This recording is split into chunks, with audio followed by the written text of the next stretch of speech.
Our altar is set up from March 7th, which was Yogananda's, the anniversary of his passing, and the photograph there is of the attic meditation room in Calcutta at 4 Garpar Road, which was where Yogananda's childhood home was, where the Ghosh family still lives, and they maintain that little room as a shrine to him. So for those of us who have been there, which is quite a few of us, it's a very vivid picture. In Yogananda's life, it was on the rooftop. Many homes in India, for those of you who are from there or been there, there'll be like a puja room on the flat roof, just a small room. So it's quite isolated from the house. You just go up the final stairs, and it's a shrine room where usually the woman of the household does her daily rituals to bless the whole household. And when in Yogananda's lifetime, that little room was up on the roof, and so he could leave the family and be quite isolated, and spent many, many hours in meditation there. In fact, he makes the statement, it was in that attic room where I found God, is how he put it. So it's a place that people on pilgrimage who are devotees of Yogananda really want to go to. But later, after Master came to America, his younger brother, who inherited the house, built a new story, a new floor onto the house. So now this room, which was quite isolated, is just on the pathway from the bedroom to the kitchen. And when you first go there, it's kind of confusing to you, to your mind, like how could Master have spent all these isolated hours in the hallway between the bedroom and the kitchen? But it still is. They preserved it intact. And for their family, it's sort of like they go in and out of it. It's really it's a wonderful image, even if you've never seen it in real life, and a beautiful photograph for here. I have to sort of stand in front of it, which is a little awkward. Maybe I'll stand right here. You can come and look at it after the service is done. The comment that Jesus makes, that is the beginning of our reading today, was in answer to a question: how can you tell a false prophet from a true prophet? And much of what is in the Bible and then has ended up being all these centuries later, these very meaty, interesting commentaries with many levels, actually came out of very ordinary conversation. They were just taking notes on what was going on. It comes out of the circumstances of the lives they were living, because these are not myths that were written by some artist. These are first-hand accounts, as clearly preserved as they can be, from disciples who were either there or heard it from someone who was there. So we may be once removed, but not further than that. And at the time that Jesus was living, the whole context of his life, of course, was very dramatic and very interesting, because he was an avatar to the Jewish people. And that is a concept that we talk about in our Festival of Light every week. If you're not listening with exactly the certain perspective into our festival, you might not notice. A prayer of love went up from earth and you responded. The Spirit takes human form and was born on earth for the redemption of mankind in human form. And in the Bhagavad Gita part of the commentary, which is incorporated some in the Festival of Light, Krishna says again and again, the infinite Spirit takes human form whenever there is a need on earth. I mean, these scriptures are related to earth, but whatever planet they're talking about. Whenever there's a need on earth, the Spirit takes an avatar, comes, a fully descended master. The word avatar has been taken over by the evil force. And it now means something that it doesn't mean. Avatar is a very sacred word, and this is very upsetting to wordsmiths like me, because avatar means a fully realized being who's descended. It doesn't mean the personality you assume in a video game. So I persist in using it, I have to. But an avatar descends, a fully realized master who comes to awaken us to our own potential. And in the Eastern tradition, the avatars come often. In the Western tradition, there's been one. But when you understand Jesus from the Eastern point of view, he came at a particular time when his disciples and the evolution of the earth magnetized that. And the Jewish people were the one true remnant of true understanding. It was Kali Yuga descending. It was a pretty dark age. They crucified Jesus on the roadside, but it wasn't special for him. That's basically how they killed everybody they didn't like. It was a very crude, extremely crude period of time. And the Jews alone had some remaining understanding of Sanatana Dharma, of true principles. But even among the Jews, there were basically three sects: the Sadducees, the Pharisees, and then the esoteric group, which was the Essenes. And it was really the power of the Essenes that drew Jesus. And that's really where he drew most of his disciples from. My voice, I was hoping today it would just cooperate with me. The Essenes were it usually gives up and cooperates with me about this point. So the Essenes were this esoteric group, and that's where Jesus drew most of his disciples from. He was born into that sect. I've been in Israel now 3 times, and the modern interpretation of who the Essenes were is a little questionable to my common sense, despite the fact that they have physical evidence for it, but it doesn't make any sense. You know, when people characterize a group of people in a way that just doesn't, well, there was a novel that I read, and it was about the Essenes, and like every 15 minutes, they were taking a ritual bath and changing into clean white clothes. And they were an agrarian group, and they were living in fairly simple circumstances. All I could think of was, who does all the laundry? I mean, like, just to, get together and have a conversation. You don't have to have a ritual bath and change into clean white clothes, because that would be all you would be doing. It's just not real human life. Anyway, moving right along. So the Essenes were this community that Jesus was born into, and they were the mystics. But the power belonged to the others. And they were battling each other in this humongous golden temple that they had there, which is what, depending on who you ask, it was either the apex of the Jewish culture or the nadir, just depending on your point of view. Is wealth and power and position and enormous building and big gold menorahs a sign of success? Or is it a sign that you are so off track that you really don't remember what you're doing? Well, apparently there was some concern on the cosmic level that they were off track, because Jesus came to the Essenes, to these very simple people who had just repudiated all of this ritual and rule and were living a mystical, cooperative, communal life, very different. But there was a tremendous antagonism between these two forces. And so Jesus comes in, and he does not come through the power structure. He does not cooperate with the power structure. He does not support the power structure. In fact, he goes to this big temple and he denounces them for what they're doing, and even famously picks up the whip and drives the money changers out of the temple. You have made of my father's house a house of business. And he just casts them aside and sends them out. This did not go over well among those who are rich and powerful. And the scripture had said that this Messiah would come. The Old Testament ends with the prophecy that these great souls will return, and they will be, the Messiah is the Word. But it was all, by that point, it had all become a matter of exactly what he will look like, how tall he will be, where he will be born, just whatever the details were. And so then Jesus comes, and intuitively, the Essene community, as a group, knows who he is. They recognize him. And they begin to support him in all these other ways. And the corrupt priesthood, because the name of a religion it's just the name of a religion. People are not Jews or Catholics or Christians.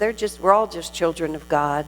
And we assume these particular styles, but you have true mysticism, and then you have a corruption of true mysticism.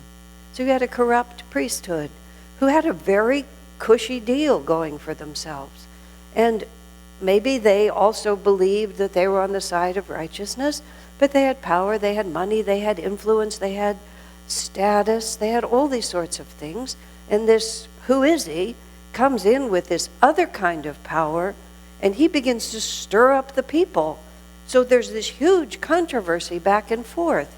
And Jesus is doing startling things. He's taking blind people and making them capable of seeing. He's taking the sick and making them well. Every so often he raises a dead person. These are things that get a lot of attention. And still, though, the controversy goes on.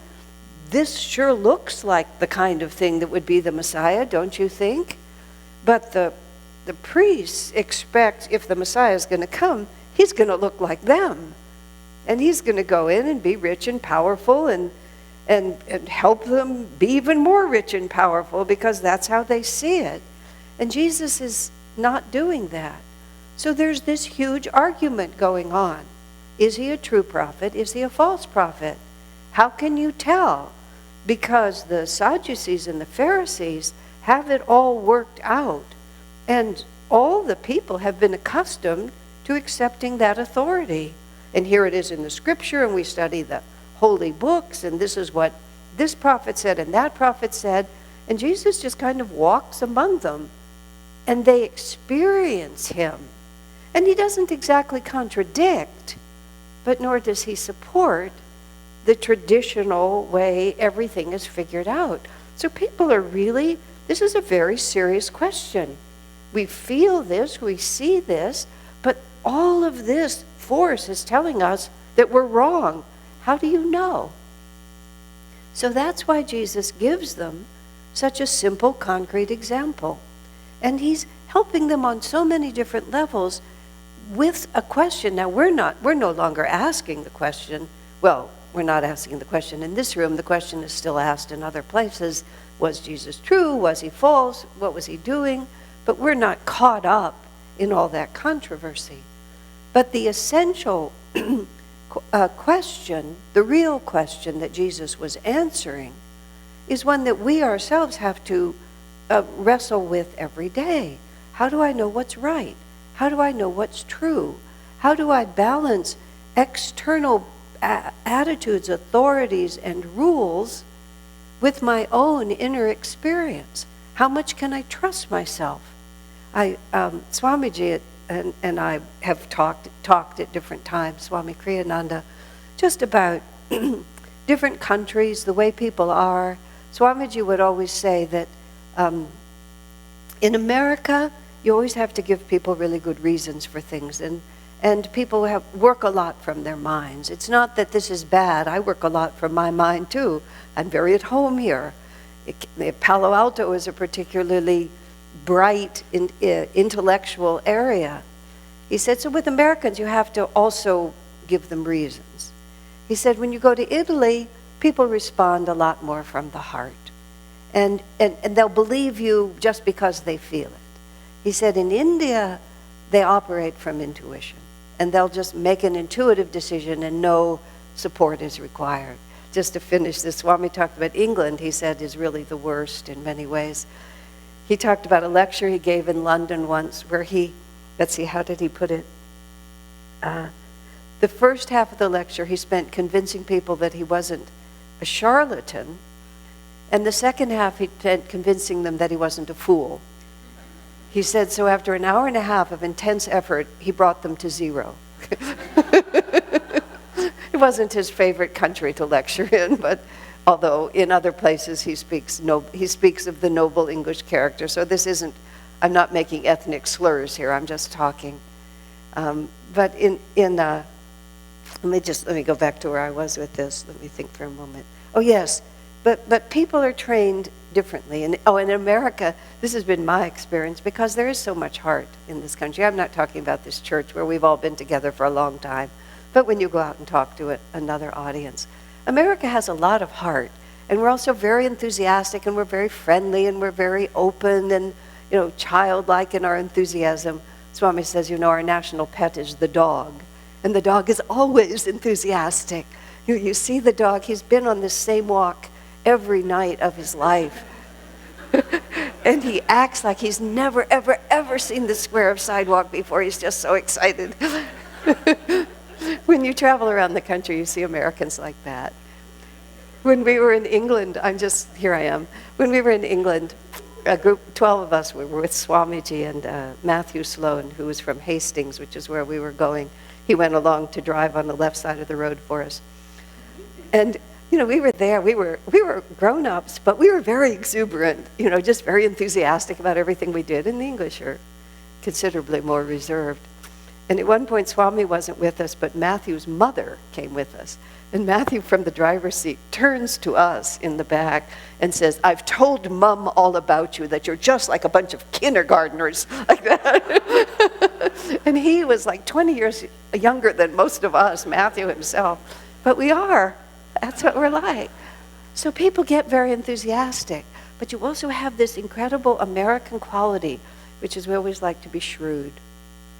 We don't like to be taken advantage of.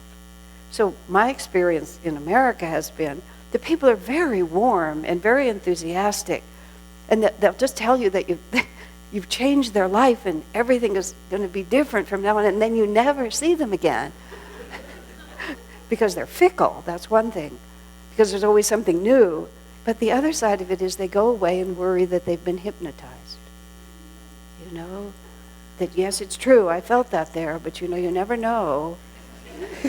And the last thing you want to do is, just be caught up. And when we were under legal assault and we were sued, this huge character assassination thing was filed, this lawsuit was filed against us, and it was in Redwood City. And the Palo Alto Daily was just starting. And so every day we'd sort of like creep out in the morning. We were on the front page, the search for the Swami's treasure, the Swami's harem. I mean, it was fun. It was really an adventure that you don't want to have twice. But we got a lot of new members during that period of time. I guess all the publicity just did us well. And this one really nice woman from a Jewish family and her 90-year-old father, they were sitting in the dentist's office, and he picks up the Palo Alto Daily and he reads whatever the latest scum was. Our attorney refused to let us talk to the press, so we were never even quoted. It was just all the accusations. Anyway, so this man says to his daughter, "Can you imagine anyone being stupid enough to fall for something like this?" And she said, "Well, Daddy, I just joined that church yesterday." So we had a lot of fun during that period of time. Because you got to ask yourself the question. And this is exactly what Jesus is saying to his disciples. What do you believe and why do you believe it? If everybody suddenly tells you, which is what we got to enjoy, everybody started telling us that in fact we were hypnotized and nothing that we saw was really the truth, and that, in fact, these really nefarious things are going. Oh, zombie sex slave, that was my favorite. Literally, in the paper, zombie sex slave. And so people come to me, and I say, I don't know, do I look like one? Do you think that I'm so confused that I don't know I'm a zombie sex slave and it just hasn't occurred to me? Oh, golly shucks, I never thought about it. Maybe I am. What are you asking me? But the other side of it is, I'm not going to try to convince you. Because if I have to persuade you, that means that the person who comes after me will persuade you also. Because somebody's always got an opinion. And somebody has an authority, and somebody's interpreted the scripture. I mean, think of the times we live in now. I mean, at least in the times of Jesus, you had to go to the temple to find out. Now you just open that little thing that we all carry, bing, like that. And somebody will tell you that you're hypnotized, you're a fool, that you're wrong, that it's all. So how can you ever know anything? How can you tell the false prophets from the true ones? It's a real question, isn't it?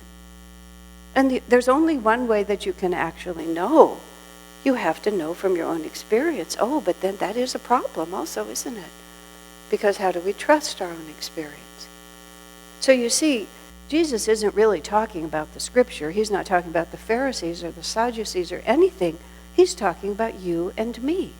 How can we even tell whether the fruit is false or not? How can we tell whether it's poison or sweet? We have to go by our own experience. But we're so rattled sometimes, how do we even know? Well, that is the spiritual path. The spiritual path is not finding the Word of God and believing it. It's not even, getting somebody to take charge of your life.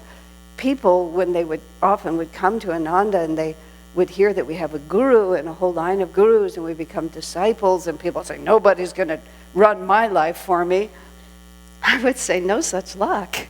You're right. Nobody's going to run your life for you. And certainly nobody here, and certainly no true master. You get to make all your own decisions. Isn't that awful? I mean, that is the problem. Swami, we all, in the heyday of the whole guru movement, which I lived through in the 70s and the 80s, people were looking for somebody to take over their lives. You tell me what's true and what's not true.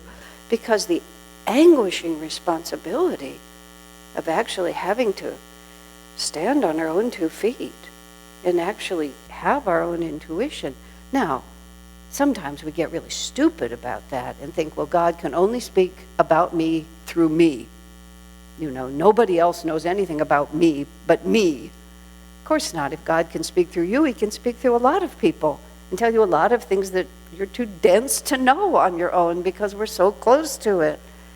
God can speak to you through many sources, including God-realized masters, your disciples, scriptures, all of those places.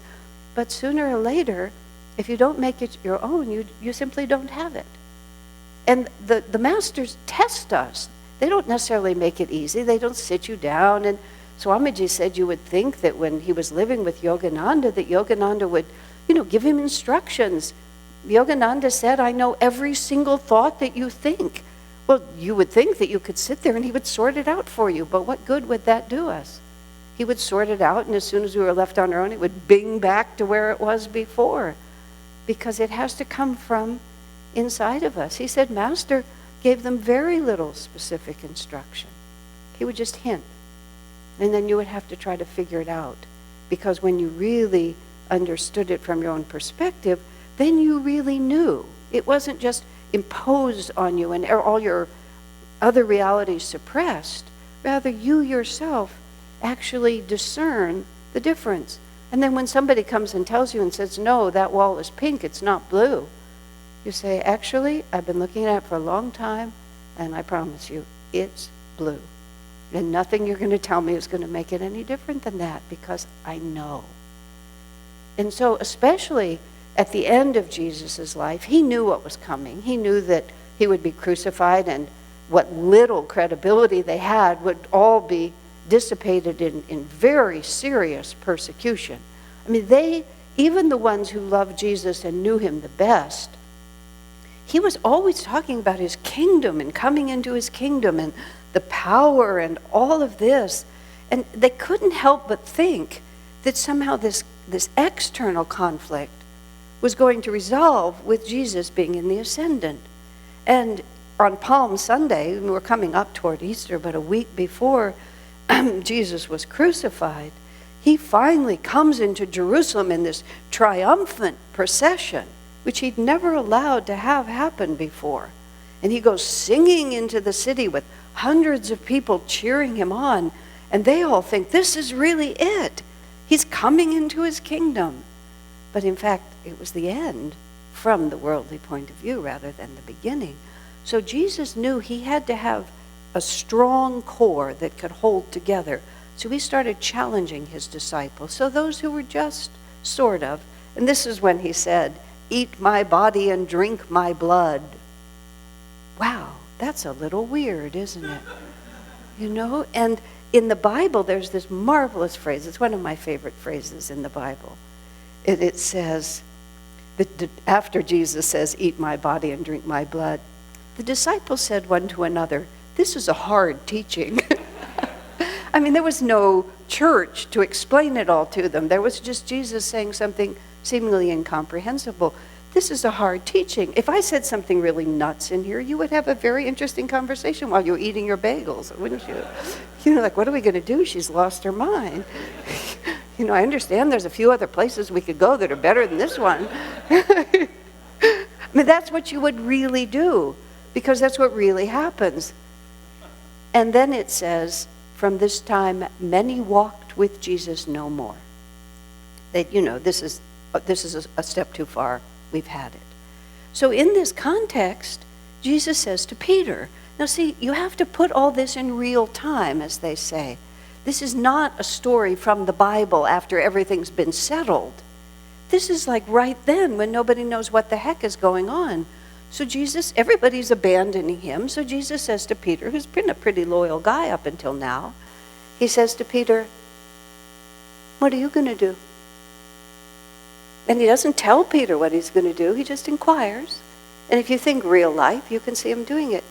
Will you too also leave me? And Peter, he's being asked by his master, it's a big question, which is why it ends up in the Bible. It's a really big question. And Peter says to Jesus, where would I go? I love that. Because he doesn't say, well, sir, I actually understand that it was symbolic and that other people might think it's a crazy teaching, but I don't think it's a crazy teaching because I understand. Oh, he didn't say any of that. He said, where would I go? And what he's implying is, I don't understand either. I have no idea what you're doing, but I know who you are and I know that I belong to you. And where could I go? I mean, the power of that, the honesty of it, but beyond reason, beyond anybody's opinion, beyond the headlines in the newspaper or the decisions of the court or the accusations of the enemies, beyond all of it, I know who you are, and more than that, I know who I am. And that's what was being tested, was the faith that disciples had, not in Jesus, but in their own experience of him. Because then that's what allows you to walk into the lion's den. That's what allows you not to repudiate no matter what the stakes are. How could I say I don't have a right hand? I have a right hand. And I can't save myself by saying, no, this is an elbow. It isn't. It is what it is. And that's what we're working with on the spiritual path. That's what we're trying to do. You don't have to look like anybody. You don't have to really have the same words. You don't even have to know what the words are. You just have to know your own experience. I have tasted the true fruit of this spiritual path. There was a time when Swami Kriyananda had a small crisis of faith. Other people, his fellow disciples, were behaving in ways that he couldn't understand. And he actually began to doubt that maybe the whole path was wrong. If people who were deeply devoted behaved in this way, he just got very confused. And for a couple of hours, he was very intent like this. And then he came free. He said very simply, I know what it's done for me, he said. Really, I don't need proof. I don't need to see everyone else. I know what it's done for me. And that's where we have to stand. Obviously, this is only one part of the picture. But I know what it's done for me. You can say whatever you like. You can even some of it can even prove true. But I know what it's done for me. And once we have that, we have everything. God bless you. A little bit unusual for Sunday service. I'm just saying that for anybody new here who might start wondering. But it fits perfectly the theme of dogmatism versus common sense. So we'll have some fun with it. And the chorus will be very obvious, and you're welcome to sing along. The way to perfection is narrow and steep. The bypaths are many. The pitfalls are deep. By theory alone, many think to arrive. Here's one who could teach them if she were alive. A philosopher stepped into a boat, the river to cross would she. So learned was she that she thought no man could be half so clever as she. Singing wise, oh, with her books, oh, such a mighty scholar was she. Singing wise, oh, with her books, oh, such a mighty scholar was she. To the boatman she said, Good man, pray tell of the German philosophers three, Schopenhauer, Hegel, and weighty Kant, whom you deem the wisest to be. Singing wise, oh, with her books, oh, such a mighty scholar was she. Singing wise, oh, with her books, oh, such a mighty scholar was she. Please excuse me, sir, The boatman said, I've not read your philosophers 3.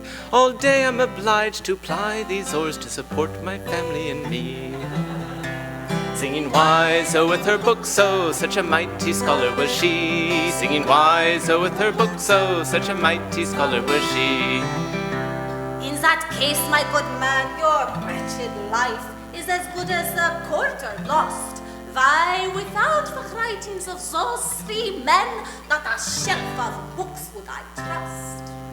Singing wise, oh, with her books, oh, such a mighty scholar was she. Singing wise, oh, with her books, oh, such a mighty scholar was she.